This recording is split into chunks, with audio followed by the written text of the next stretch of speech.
Meskipun selama ini pertumbuhan ekonomi syariah masih rendah market share-nya, tak membuat rasa pesimis.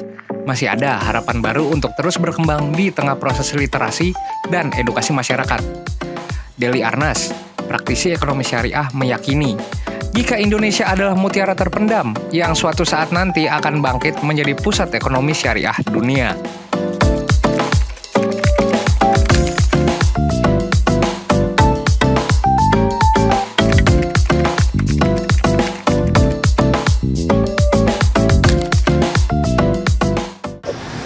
Kalau kita melihat ya, memang ini adalah tantangan dan PR ya buat seluruh stakeholders, terutama di sini tentunya pelaku ya di ekonomi keuangan syariah, yang mana kita harus terus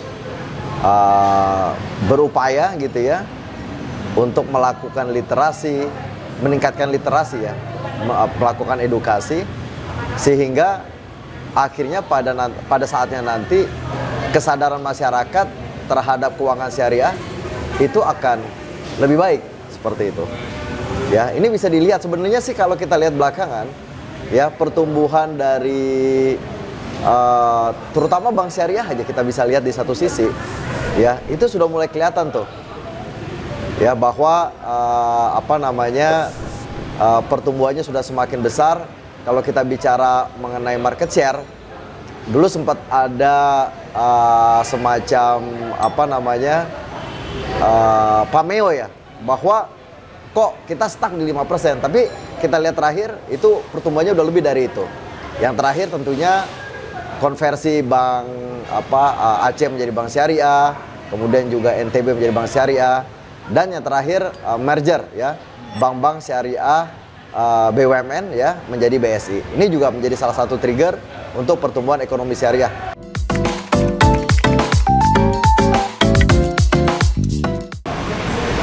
Alasan saya panggilan jiwa pertama gitu ya, dan saya melihat saat itu ya di tahun 2010 bank syariah yang fokus di wealth management itu hampir tidak ada.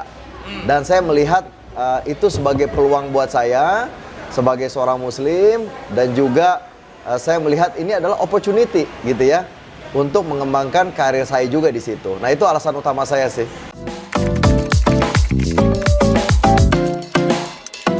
Memang saat itu saya sudah mulai tertarik juga panggilan jiwa ya untuk ikut kajian-kajian gitu ya. Terus juga sering berdiskusi ya dengan sesama teman-teman lah yang punya ketertarikan di bank syariah. Nah, di situ saya terpanggil karena saya melihat sebenarnya syariah ini kan sesuatu hal yang baik gitu ya, seperti itu ya. Bahkan saya juga belajar ya bahwa saya baru ketahui gitu ya bahwa di negara-negara maju ya, bank syariah itu sudah mendapatkan respon yang cukup baik gitu loh. Walaupun di beberapa tempat namanya tuh bukan syariah tapi kayak semacam ethical bank gitu loh ya. Dan kita bisa melihat di situ sendiri ya bahwa di dalamnya ya praktek-praktek seperti di bank syariah itu kan kita tidak bisa katakan memberikan pembiayaan untuk industri-industri yang dilarang gitu ya. Dan ini adalah hal-hal yang baik menurut saya ya. Seperti kita tidak mendukung industri rokok gitu ya. Jadi ini sangat sesuatu hal yang menurut saya adalah sunatullah yang baik buat kehidupan manusia. Nah, jadi makanya saya semakin tertarik di situ.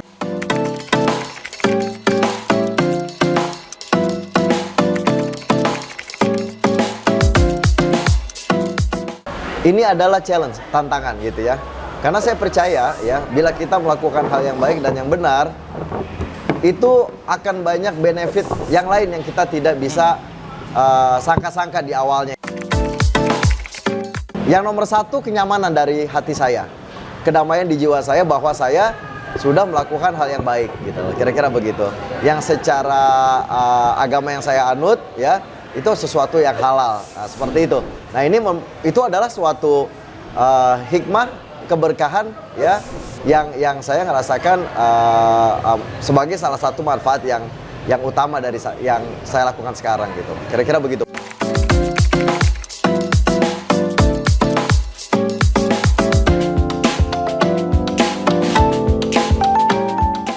Terus terang nggak ada ya, karena memang dari keluarga sebenarnya pemahaman literasi mengenai keuangan syariah memang saat itu belum cukup baik ya. Tapi sekarang semuanya alhamdulillah seluruh keluarga saya sudah menggunakan ya fasilitas keuangan jasa dari bank syariah.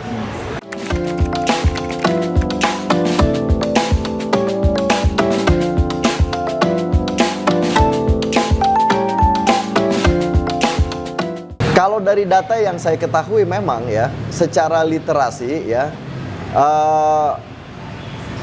masyarakat kita tuh masih dalam level yang pragmatis gitu ya.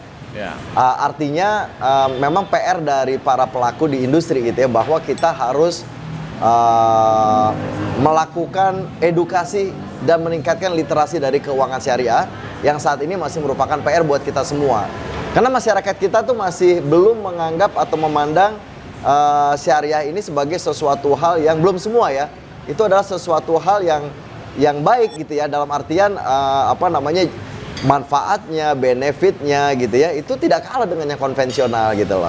Nah, seperti ini sih. Jadi ini kita harus bareng-bareng kalau menurut hemat saya ya, melakukan semua pelaku dari industri syariah ini harus terus melakukan berperan serta aktif gitu ya untuk melakukan edukasi dan meningkatkan literasi.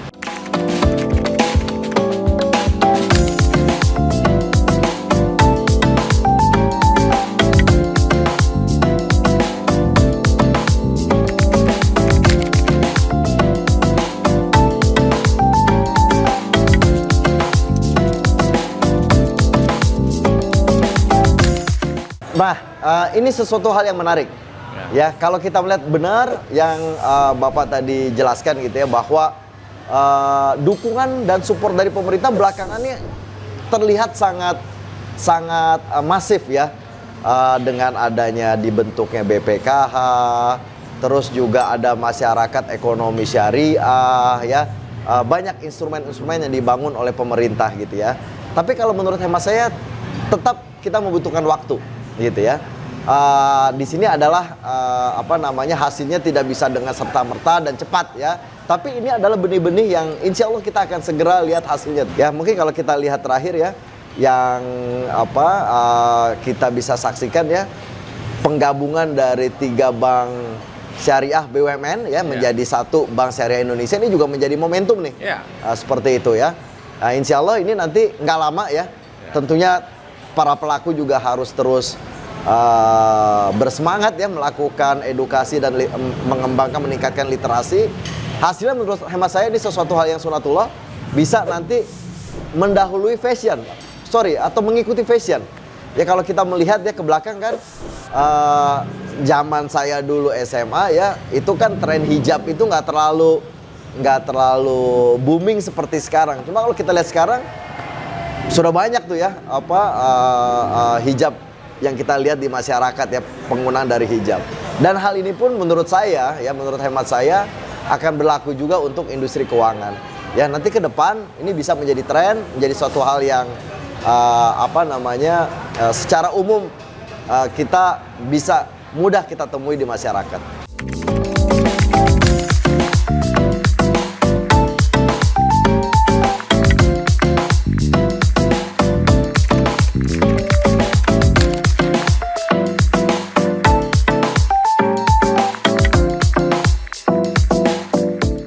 Ini kembali ke ini, Pak. Kalau menurut hemat saya kembali ke literasinya. Gitu ya.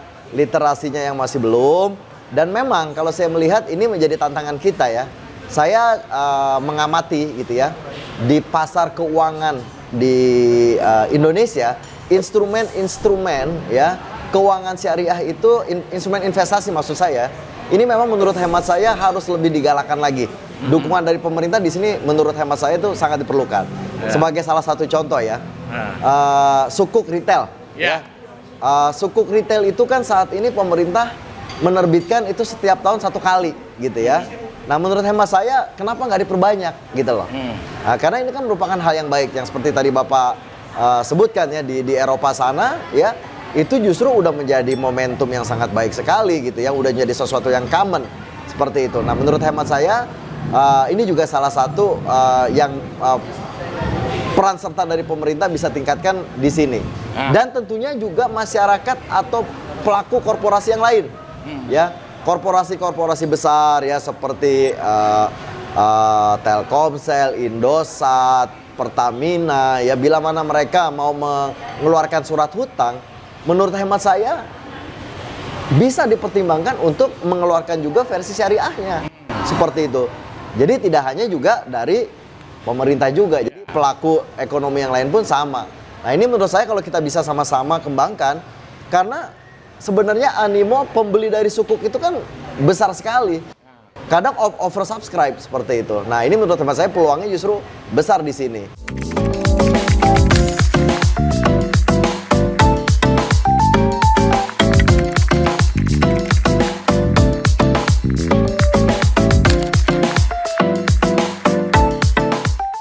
Bonus demografi ini bisa menjadi suatu hal yang membawa benefit atau potensial ya. Bila mana menurut hemat saya yang pertama peran serta dari pemerintah untuk yang pertama adalah memastikan gizi ya dari generasi-generasi kita yang akan datang ya. Itu bisa asupan gizinya bisa terjamin dengan baik. Itu yang pertama. Yang kedua, edukasi.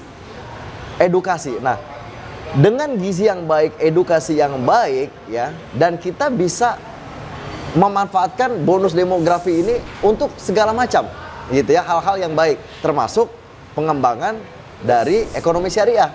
Edukasinya kita bisa tingkatkan di situ, literasinya bisa kita tingkatkan di situ. Itu menurut hemat saya.